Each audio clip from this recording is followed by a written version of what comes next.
sedikit nih, di Om Dut ini ada menu apa sih yang khas? Oke, di Om Dut Cafe ini kita ada menu andalan. Menu andalan kita yaitu sate kelinci dan tongseng kelinci. Kebenaran kelinci ini memang bukan saya klaim ya, tapi memang kayaknya satu-satunya di Palembang sate kelinci. Apa terpikir untuk kelinci gitu Pak, dijadikan kulinernya? Karena kita pengen beda aja dari yang lain. Kan kalau kambing, ayam itu udah banyak kan.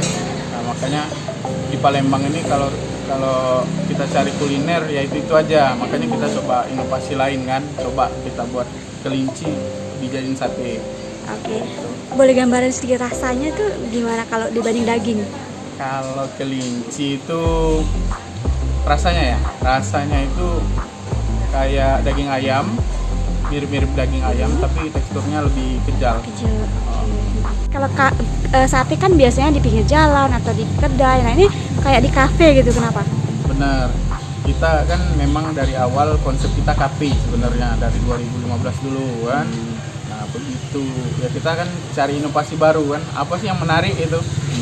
Makanya kita coba paduin sate kelinci sama konsep kafe supaya orang ya nggak identik dengan di pinggir jalan makan sate itu kan, bisa sambil nongkrong, live musik gitu.